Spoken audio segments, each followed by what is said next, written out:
Dicen que los hospitales son templos de la vida, lugares donde la ciencia combate a la muerte, donde nacen esperanzas y se libran batallas invisibles entre el cuerpo y la oscuridad. Pero también son algo más. ¿Alguna vez te has detenido a pensar cuántas personas han exhalado su último aliento dentro de un hospital? ¿Cuántos ojos se han cerrado para siempre tras esas paredes estériles? ¿Cuántos lamentos quedaron atrapados entre el cemento o colgando del techo como telarañas invisibles? ¿Te has puesto a pensar cuántas personas se han sentado justo donde tú estás? ¿Cuántas caminaron por ese mismo pasillo solo para nunca volver? Personas que no salieron por la puerta principal, sino dentro de un féretro, algunas incluso sin ser vistas jamás otra vez. Y no estoy hablando de cifras estadísticas, estoy hablando de presencias, de energías, de algo que se queda, algo que no quiere irse. Trabajar en un hospital exige valentía, pero no solo por el esfuerzo físico o emocional, sino por lo que no se ve, por lo que acecha, por lo que respira en la penumbra cuando todos duermen. ¿Tendrías tú el valor de pasar una noche entera en el sótano de un hospital sin compañía o podrías mirar hacia el final del pasillo oscuro a las 3 de la mañana sabiendo que hay alguien o algo que también te está observando o incluso pasar a través de él? Este no es un cuento, no es una historia inventada para asustarte, es un relato real. Una leyenda moderna que ha cobrado fuerza gracias a decenas de testimonios de personal médico, de enfermeros y pacientes. Hombres y mujeres formados en ciencia que, con la voz temblorosa y los ojos desencajados, relatan una aparición tan absurda como escalofriante. Una figura encapuchada, vestida de blanco, que desciende en el ascensor, lentamente, pero que jamás toca el suelo, porque, según cuentan, este ente no tiene piernas. Una vez escuches su historia, no volverás a ver un hospital de la misma manera, ni te sentirás cómodo esperando un ascensor cuando las luces parpadeen y el silencio se vuelva tan espeso que te cueste respirar. Si alguna vez has sentido escalofríos al cruzar el pasillo vacío de un hospital de madrugada, espera a saber lo que sucede cuando las puertas del ascensor se abren y no hay nadie ahí. La historia que estás a punto de escuchar no ocurre en un lugar remoto o abandonado, sino en un espacio que, paradójicamente, fue construido para salvar vidas. Un hospital. Uno que aún está en funcionamiento. Uno al que podrías entrar mañana si te enfermas, sin saber el tipo de presencia que lo habita. Los rumores comenzaron como susurros, comentarios discretos entre enfermeros durante los cambios de turno, miradas nerviosas entre doctores veteranos, esas miradas que dicen mucho sin decir nada.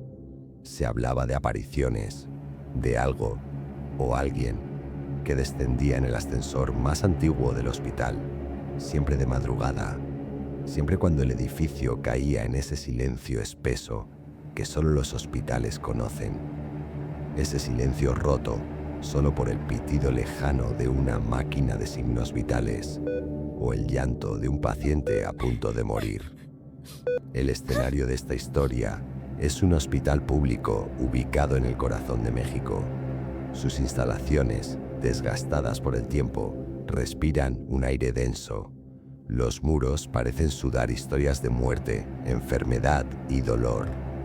No hay modernidad que oculte su pasado, ni reformas que eliminen la energía que se ha impregnado allí por décadas.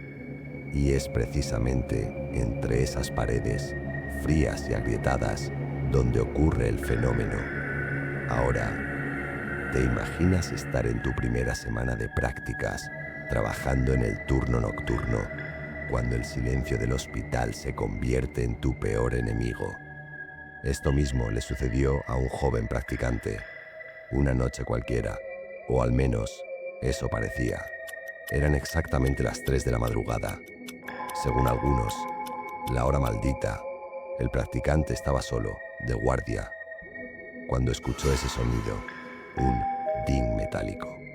El ascensor no era raro, pero a esa hora no debería haber nadie subiendo. ¿Sería algún colega? Giró la vista. Las puertas del ascensor se abrían lentamente y entonces la vio. Una figura vestida de monja, pero no caminaba, flotaba, no tenía piernas. Su hábito ondeaba como si estuviera suspendida en el aire y su cabeza estaba ligeramente inclinada, como si lo mirara. No decía una palabra, no hacía un solo sonido, solo le observaba. El joven se paralizó.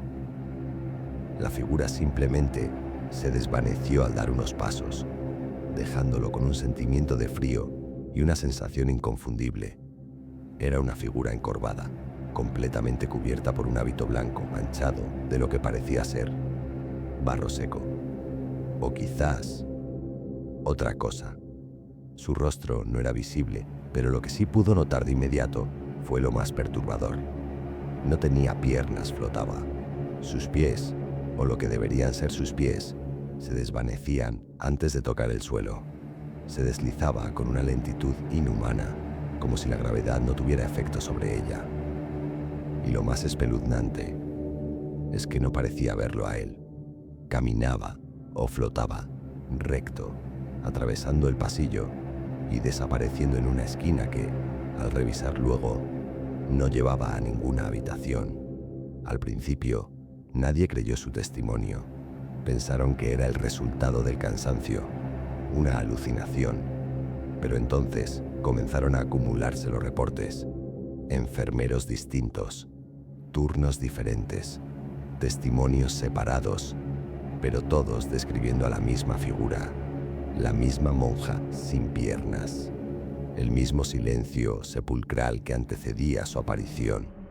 Pero, para comprender el horror de esta historia, hay que remontarse muchas décadas atrás. Corría la década de 1960, cuando uno de los hospitales más antiguos del centro de México, un edificio que alguna vez funcionó como convento católico y posteriormente como hospital de beneficencia, fue reconvertido en un centro médico público. Pero sus paredes ya estaban impregnadas con algo más antiguo, más oscuro, algo que nunca fue desalojado cuando las autoridades sanitarias tomaron control. Durante la época turbulenta de la Guerra Cristera, cuando las tensiones religiosas llegaron a su punto más sangriento, se dice que una monja, reconocida por su compasión y entrega, se negó a abandonar a los enfermos. Permaneció ahí, atendiendo a los heridos y escondiendo a perseguidos. Pero una noche, cuando una cuadrilla de hombres armados irrumpió en el edificio, fue descubierta. Y lo que le hicieron no fue una ejecución, fue una masacre. La encontraron al día siguiente. Su cuerpo estaba desfigurado. Le habían cortado las piernas, no con precisión médica, sino con brutalidad salvaje. Y, sin embargo, en su rostro se decía que había una expresión de paz, como si hubiese muerto rezando. Desde entonces, cuentan los viejos trabajadores, los pocos que se atreven a hablar del tema, su espíritu jamás abandonó el lugar.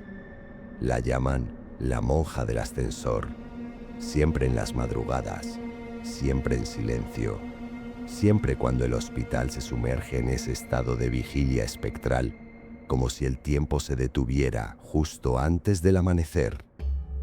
Con el paso de los años, el número de reportes fue creciendo como una infección silenciosa. Lo más escalofriante es que no provenían de fuentes confiables únicamente. También pacientes en estado terminal, a punto de morir, aseguraban que una mujer vestida de blanco, con el rostro cubierto por una cofia antigua, los visitaba durante la madrugada. Muchos no sabían que estaban alucinando o si estaban viendo lo que nadie más podía ver. Pero había un patrón. Quienes afirmaban haberla visto morían esa misma noche. Enfermeros aseguran que justo antes de que se dispare un código rojo, la figura de la monja atraviesa los pasillos con la misma cadencia fantasmal, flotando. Algunos intentaron interceptarla, gritarle, incluso rezar, pero ella jamás responde. Solo los observa, y lo hace con unos ojos negros, inexpresivos, vacíos. Una grabación captó algo aún más inquietante: el ascensor bajando por sí solo a las 3:13 de la mañana, la hora del diablo, según muchos expertos en lo paranormal.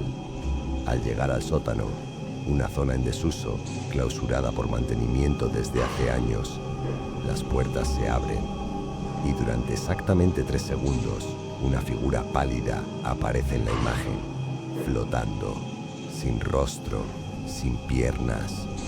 Y lo más aterrador no fue lo que captó la cámara, sino lo que ocurrió justo después. Un paciente en el 3er piso falleció de un infarto fulminante a la misma hora. Su cuerpo fue encontrado en posición fetal y con una expresión de absoluto terror en el rostro, como si hubiese visto algo que su mente no pudo soportar. Y aquí es donde la historia se vuelve aún más perturbadora, porque no todos los testimonios son siniestros. Hay médicos que aseguran haberla visto rezando a los pies de la cama de un paciente justo antes de que éste, milagrosamente, se salvara. Un niño enfermo, una anciana en coma, un joven accidentado, todos reportaron lo mismo al despertar. ¿Es una maldición? ¿O una advertencia? ¿O acaso una protectora que quedó atrapada en un bucle eterno entre la vida y la muerte? Algunos investigadores del fenómeno creen que se trata de una entidad residual que repite su rutina final una y otra vez, atrapada en un trauma tan profundo que dejó una marca permanente en el tejido del tiempo. Otros, más oscuros, sostienen que no se trata de la monja original, sino de algo que adoptó su forma, algo que se alimenta del dolor, del miedo y de la muerte que se respira en cada rincón de un hospital. Y es que, si lo piensas bien, ¿cuántas muertes han ocurrido en un mismo hospital? ¿Cuántas personas se han sentado en una sala de espera con la esperanza de salir caminando y terminaron yéndose dentro de una bolsa negra? ¿Tendrías el valor que tienen esos enfermeros que, noche tras noche, cruzan el mismo pasillo sabiendo que ella podría estar allí, flotando justo a la vuelta de la esquina? Tal vez, esta noche, mientras duermes en algún hospital de México, las puertas de un ascensor vuelvan a abrirse solas y nadie sepa explicar por qué.